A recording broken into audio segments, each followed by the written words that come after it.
Okay, moving on in Chapter 2, we're going to talk about what it means to journalize and post transactions. How to record transactions in a journal and then post those entries to your ledger. What we just talked about in the last video were the various different types of accounts and how to go about debiting them and crediting them, how to increase or decrease them. So now we're going to start talking about how to actually record transactions in accounting. With the foundation that we've already laid, we can begin to move into how to actually go about doing that. We talked about the ledger being the collection of all the accounts that you have. But when you have an accounting transaction, you don't immediately go to your ledger. The first thing we usually do is go to a journal. It's often just referred to as the general journal. And we put in that journal a whole list of transactions. So something takes place. Let's say we buy some supplies for cash. So we get supplies, we pay out cash. Well, instead of going to the ledger and posting that information to the cash account and the supplies account, the first thing we do is we just put it in the general journal. It's just a listing in that journal. And you usually do that throughout a month.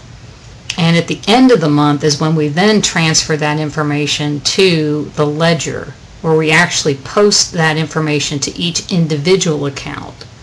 It just makes it more efficient if we do it that way. So as you see up here, it says a journal gives a complete record of each transaction in one place. It also shows the debits and credits for each transaction. The process of recording those transactions in the journal is called journalizing. And then when we transfer that information to our ledger, that's called posting. So this again is just accounting terminology. You journalize by making a list of transactions, which is what they're showing down here. And you post by then transferring this information into the ledger where the individual accounts are held. Now, the way that a journal is set up, it looks like this. And they can all be a little bit different, but the basic information is going to be the same. You're going to have a date. That's very important because in terms of recording accounting transactions, having them in the correct period is very important. So everything has to be dated. Then here you're going to have the accounts that are affected by whatever the transaction is that you're doing.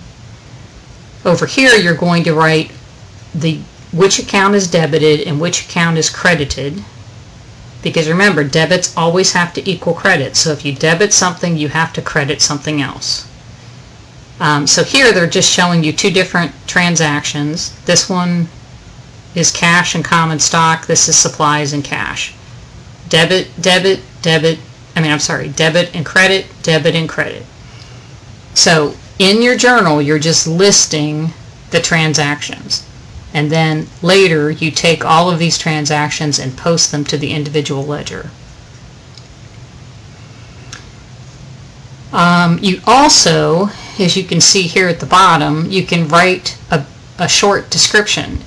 This doesn't always have to be the case, but if it's something unusual, something that doesn't just make sense by looking at the accounts, then you could write a description there. In this case, this is the very first transaction for this company.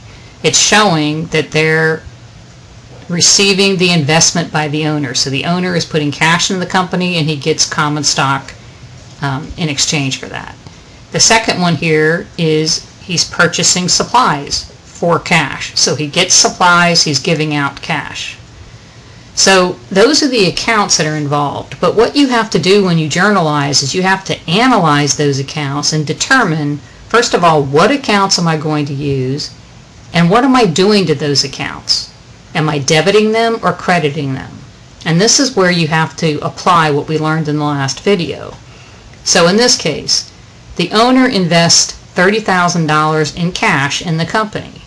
So the cash in the company, remember we're not talking about his personal assets, we're talking about the company. The cash in the company just increased by $30,000. Cash is an asset. And we learned before that to increase an asset, you debit the account. So here you would write cash, and then you would write over here the amount of the debit, which is $30,000. But whenever you debit something, you have to credit something else. So what would be credited in this case? In this case, because what he's receiving is ownership in the company or common stock is listed here as the second account involved. Common stock is an equity account. It is now just increased because he's just gotten another $30,000 in common stock. How do we increase an equity account? We increase it by a credit. So the credit goes to common stock. And the equation, the entry is in balance and the accounting equation is in balance. Second entry, he purchases supplies. What increased? The supplies increased. Supplies are an asset. How do we increase an asset? We debit the account. What decreased? Cash. His cash went down because he had to use it to buy supplies. How do we decrease cash? How do we decrease an asset? We credit the account. So again, debits and credits equal, and your accounting equation is going to still be in balance. So this is what you're doing with every accounting transaction. You're analyzing it to determine what accounts are involved and do I debit or credit those accounts. Then you're going to come to the time where you're going to take those entries and you're going to post them. You're going to post them to the ledger. And again, this is our general ledger. This is cash. And the first two entries up there, remember, cash was involved in the first entry. It was debited for $30,000. And it's involved in the second entry where it's credited for $2,500. So let's take a look at that. This is the way we would post that on December 1st. It's coming from the general ledger, page 1. I'm sorry, the general journal, page 1. You would debit it for $30,000. And then here's the credit on December 2nd, again from the general journal, page 1, a credit of $2,500. This over here is the balance of the account. In this case, the balance is $30,000 after that first entry. After the second entry, the balance is reduced to $27,500. And then there's other entries here, which we haven't discussed yet, that have changed the account balance as well. So this is basically a T account. Here's your debits, here's your credits. It's just more information is in here as well, like the date, where did the information come from, and then the balance of the account is listed over here. You also have the account number. Remember, assets always start with a 1. And then you have your title of your account listed here.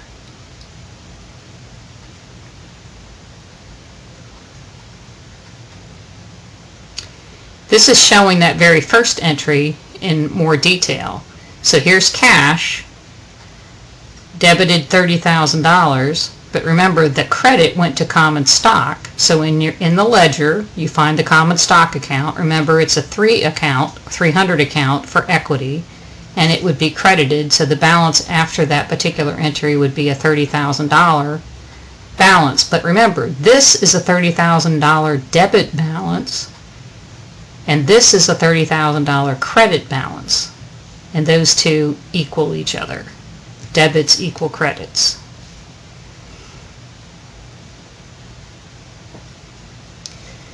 Now, what they get into after that is they begin to go through a bunch of different entries. Now, we've already talked about the one of receiving $30,000 cash from the owner in exchange for common stock. We talked about the one that's paying $2,500 cash for supplies.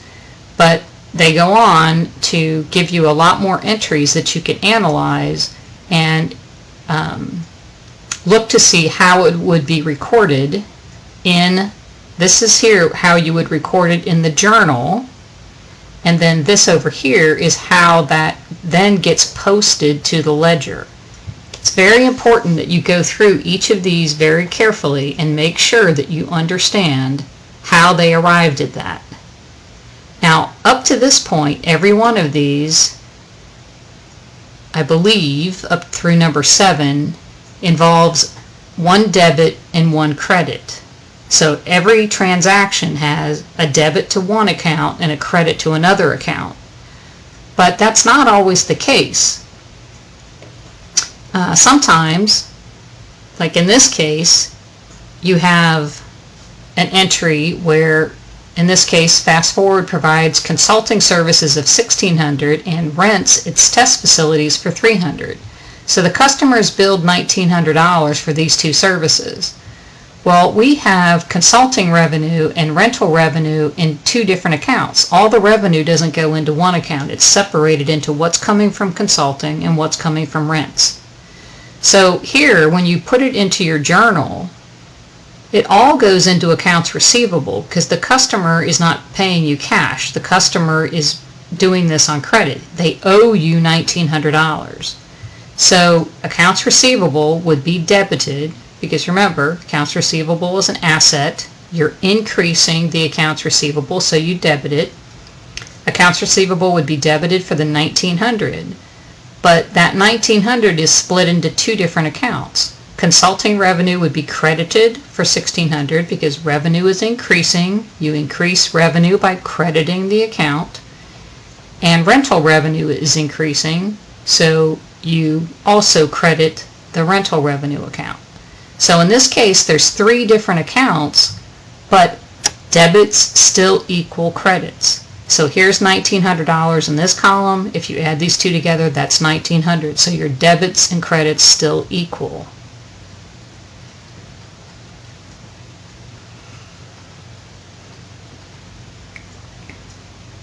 This one is also important. Now in this case, you have two accounts involved, but they're both asset accounts. You're receiving $1,900 cash from the client that you just billed up here. So your cash is going up, but your accounts receivable is going down because that customer has now paid you and you no longer have that accounts receivable. So in this case, your cash is debited because you're increasing your cash. But your accounts receivable, which is an asset account, is being credited because the amount of the accounts receivable is decreasing. So I'm not going to go through each of these, but look at all of these carefully. You really need to make sure you understand how they recorded each one of these particular transactions and then how it gets posted to the ledger. If you understand that, then when you get into analyzing transactions for yourself, you can always refer back to this and kind of get an idea of how to go about doing those particular entries. Again, this little chart here can be helpful. These are your debit and credit rules. If it's an asset and you're trying to increase that asset, you debit it. To decrease it, you credit it. And the list is right here. Liability, common stock would be your equity account. Since dividends reduce your equity, then that's going to be the opposite of common stock. And revenue and expenses also affect equity. Revenue increases equity, expenses decrease equity, so you can see where it would have that relationship to common stock. The other part of this is that because assets, you debit them to increase them, then their normal balance should be a debit. Cash, you hope, will always have a debit balance, not a credit balance. And a normal balance of a liability is a credit. When you owe something when you owe something to somebody through accounts payable, then it's probably going to have a credit balance. So keep in mind both how to increase and decrease an account and also what is the normal balance for a particular type of account. Again, assets are normally going to have a debit balance. Liabilities and equity are normally going to have credit balances because assets equal liabilities plus equity.